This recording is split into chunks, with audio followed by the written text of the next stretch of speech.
Welcome back to Chicago Bears Hub. I am AJ LaMaestro, and before we get into the absolute chaos that is this tight end situation, I have to say something from the bottom of my heart. We just crossed 1,000 subscribers, 1,000 of you, real ones, riding with me through every trade rumor, every Sunday meltdown, every why is Caleb Williams doing that moment. I am genuinely grateful. But guess what? We don't stop at 1,000 around here. The new target is 2,000. And if you're not subscribed yet, what are you doing? Smash that button right now before I even finish this sentence because the way this Bears season is shaping up, you do not want to miss a single upload. Now, let's talk tight ends because Chicago just quietly built one of the most dangerous, most athletic, most criminally underrated rooms in the entire National Football League. And nobody outside of Bears Twitter is talking about it the way they should be. In my own personal opinions, this is the most complete tight end group this franchise has had in a generation, and I'm about to walk you through exactly why. Let's start with the new. Now, on paper, $7.35 million over 4 years. Doesn't sound like a headline. It sounds like a rounding error compared to some of the contracts flying around the league, but that is exactly the point. That's less than $2 million a season for a guy who tested as one of the most explosive athletes at his position in the entire draft class. As reported around the league, Roush posted a relative athletic score that was the highest of any tight end eligible for this year's draft. Let that marinate. The highest of any tight end. That's not a throwaway third round flyer, that's a lottery ticket that already hit. And here's where I go on my soapbox for a second, because I say this every single week on this channel.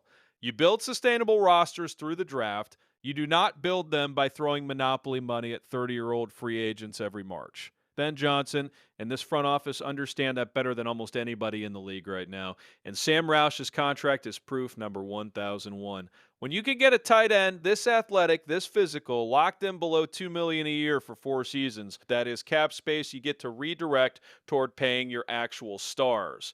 And make no mistake, this Bears roster has stars in that tight end room that are going to need to get paid and paid handsomely in the very near future. Let's talk about who Sam Roush actually is as a player because, in my own personal opinions, people are sleeping on this pick way too hard. Stanford product, team captain in his final season, second team All ACC. Across his 4 years in Palo Alto, he racked up well over 100 career catches and over 200 receiving yards. But that's not even the scary part. The scary part is what he does when he's not catching the ball.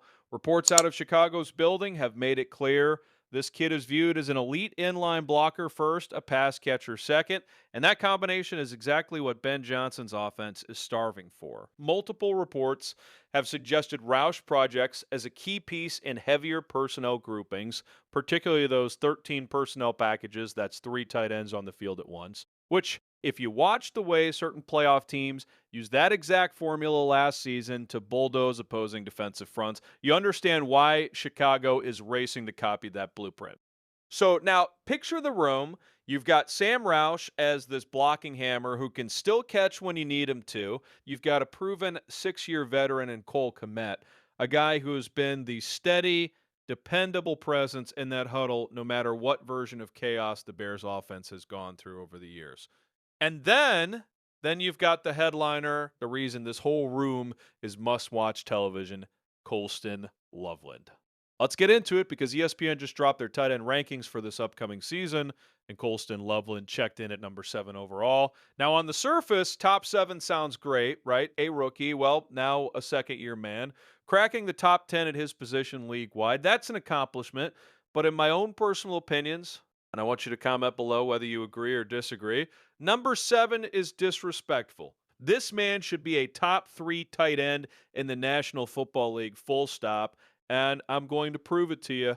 According to ESPN's own reporting on why Loveland landed where he did, the evaluators pointed directly to how he closed out last season. Over his final stretch of games, including the playoffs, Loveland was putting up numbers that looked less like a rookie finding his footing and more like a certified problem for opposing defensive coordinators. He was commanding a target share pushing 30% down the stretch, which, if you know anything about how offenses distribute the football, that is an enormous chunk of the passing game running directly through a tight end. That's not a complimentary piece, that's a focal point.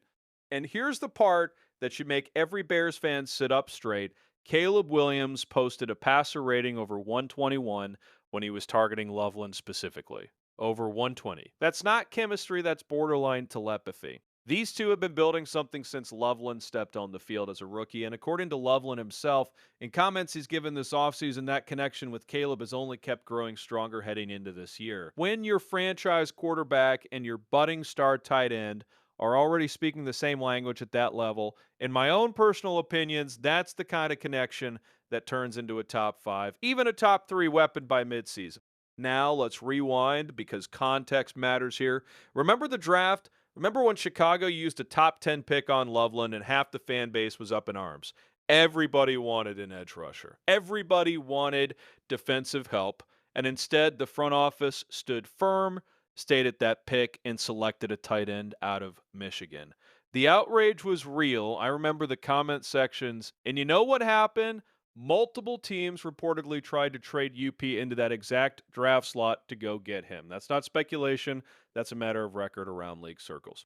Teams saw what Chicago saw, and once that rookie season kicked into gear, he wins an NFC Offensive Player of the Week award against a divisional opponent. And from that moment forward, the tape only got scarier. One NFL coordinator speaking anonymously to ESPN as part of that same ranking piece called Loveland unbelievable, praising him specifically as a smooth mover with real toughness attached to his game. That's the dream scouting report for a modern tight end. Someone who can separate like a wide receiver but still hold up physically against NFL caliber defenders in the trenches. And who's coaching him? Ben Johnson, a head coach who has literally built his reputation around unlocking elite tight end play at two previous stops in this league. If there is any coach on the planet built to turn a top 7 tight end into a top 3, or even a legitimate number 1, it is the man currently running this Bears offense.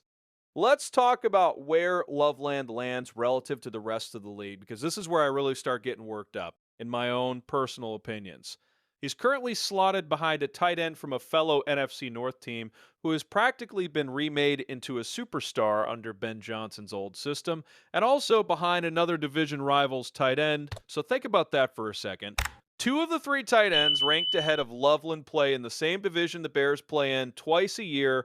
If you're a Bears fan, that's not a reason to panic. That's a reason to get excited because it means the blueprint for greatness at this position already exists inside this very division. And now Chicago has arguably the most talented raw piece of clay to work with. And ESPN's own reporting hinted at what's coming. One NFL personnel evaluator suggested we should expect to see a lot more 2 and 3 tight end sets out of Chicago this season. And there's a real belief growing around the league that Loveland could emerge as the Bears' top receiving option, period, not just top tight end. Full stop. Ahead of the wide receivers. Ahead of everybody. That's the kind of statement that should be making headlines all on its own. And yet somehow this entire tight end story has been flying under the radar this offseason while everybody's been distracted by other roster drama. Now, here's where I bring it all together because this is bigger than just one contract signing or one magazine ranking. This is about roster architecture. This is about a front office that finally understands how to build a sustainable winner in this league. You draft a superstar tight end at the top of the draft in Loveland. You keep your steady veteran presence in K-Met without breaking the bank. And then you go find a physical freak of an athlete in the third round in Sam Roush. Lock him up for 4 years at a bargain rate. And suddenly, you've got a positional group that can run 3 tight end sets that absolutely suffocate opposing defenses while still stretching the field vertically whenever Loveland is the one getting matched up. There have been rumblings, and I want to address this honestly because I'm not going to sit here and pretend this room is drama-free. There has been chatter about Cole Kmet's long-term future with this team, given how the depth chart is shaping up behind him. His contract situation has reportedly been restructured, which some around the league view as a sign he could become more valuable as a trade chip somewhere down the line as Chicago decides to fully hand the reins to Loveland and lean on Roush as the physical complement. In my own personal opinions, I don't think that happens this season. I think this year the Bears run all 3 of these guys out there in rotation and let the results speak for themselves. But it's something to watch, and if you want me to do a full breakdown on K-Met's future with this franchise, drop that in the comments, and I will absolutely make that its own episode. Here's my bottom line, and I want you to really sit with this. This tight end room might be the single most underrated positional group on the entire Chicago Bears roster heading into this season. Everybody wants to talk about the offensive line. Everybody wants to talk about the secondary. And don't get me wrong, those conversations matter. But when the football's in the air and Caleb Williams needs a security blanket who can also take the top off of defense, this room has multiple different weapons he can lean on depending on the exact matchup. Roush gives you the brute force blocking element that opens up the run game. Komet gives you the steady professional presence who's seen every kind of coverage the league can throw at him. And Loveland gives you the alpha, the guy who, in my own personal opinions, is going to look back at this number 7 ranking by season's end and laugh about it because he is going to be a legitimate top 3 tight end in the National Football League before the calendar flips to next year. So I want to hear from you directly. Down in that comment section, I want a number. Where do you personally rank Colston Loveland among all tight ends in football right now, 1 through 10? Comment a 1 if you think he's already the best tight end alive. Comment a 10 if you're more skeptical. I already told you where I land. I've got him at number 3, and I think by December, a lot of people who scoffed at that will be eating their words. That's the tight end takeover, Bears fans. That's the story nobody else is covering with the depth it deserves. And that's exactly why you need to be part of this channel moving forward. If this breakdown opened your eyes even a little bit to how loaded this room actually is, do me a favor, smash that like button right now. It genuinely helps this channel grow. Drop your Loveland ranking, your thoughts on the Roush contract, your honest take on where Komet fits into all of this. I read every single comment and I will be replying down there. And if you have not subscribed yet, seriously, what are you waiting for? We just hit 1,000 subscribers, and I am not slowing down. 2,000 is the next stop, and I need every single one of you along for that ride. Hit subscribe, turn on those notifications because there is a lot more no filter Bears news coming your way. This has been AJ LeMaestro, Chicago Bears Hub, and I will see you in the next one.